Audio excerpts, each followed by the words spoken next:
In Galatians chapter 5, verse 17, we see that the Bible says that the flesh is warring against the spirit and the spirit is warring against the flesh. In other words, God is pulling, or God is calling us and wooing us this way. Come, my child. I love you, my child, right? He's calling us. He's looking for us to come one direction, and Satan is pulling the other direction to do what you don't want to do. And that's exactly what the verse says. At the end it says, and these are contrary the one to the other. This is a real struggle between Christ and Satan over us, right? It's a real battle.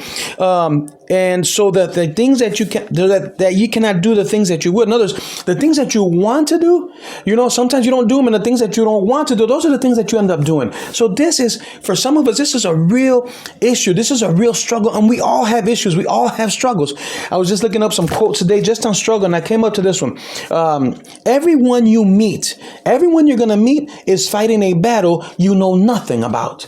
Isn't that true? We can go to the store, we can go to work, we can go anywhere we go. And we can put on a big smile, or people put on a big smile, but you don't know what's going on up here. You don't know what's going on in here, right? You just don't know what's happening. And there's a saying, they can fake it till you make it. And I think some people live like that.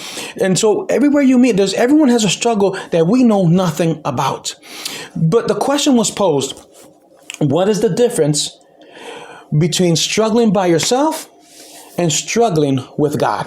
What is the difference? What makes a difference? And that's a valid question, right? What makes it so different to struggle being with God, and what's makes the difference being in the world? And in the same chapter, Galatians chapter 5, Galatians chapter 5, reading 19 and on, you'll see the difference.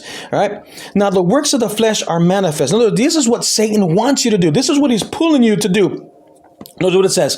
Verse 19. Now the works of the flesh are manifest, which are these: adultery, fornication, uncleanliness, lasciviousness, idolatry, witchcraft, hatred, variance, emulations, wrath, strife, seditions, heresy, envyings, murders, drunkenness, revelings, and such like. In other words, this seems like a life that's chaotic. And that's exactly where some of us are at, right? We've been trying to struggle on our own without God. And some of our life can have wrath, and it can have envy, and it can have sometimes murder. Who knows? And you don't know how bad you can get when you're living a life without Christ. But as you can see, it's a life of chaos. It's a life void of love. It's a life void of peace. Now notice those that are walking with God or allowing God to work in their life, right? Notice the difference. Verse 22, same chapter. But the fruit of the Spirit, in other words, those that are walking with God, they will show fruit. This is the fruit of the Spirit. And the fruit of the Spirit is love, right? It's joy, it's peace, long-suffering, gentleness, goodness, faith, meekness, temperance. Against such there is no law. If there's any time we need a love, joy, peace, it's today, right? And this is the difference between struggling on your own or struggling with Christ. One is chaotic, and we've lived sometimes. We try to figure out our own issues, and we try to work out our own problems, and we know sometimes we make a bigger hole, we make a bigger mess, and it's harder to get out of. And our life becomes just turned upside down, and just becomes chaotic. And sometimes we don't know what to do. Compared to one that's struggling with Jesus, right?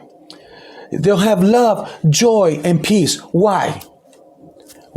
Matthew 11:28. We've looked at this before, but I want to read it again because Jesus is making a call even to you today.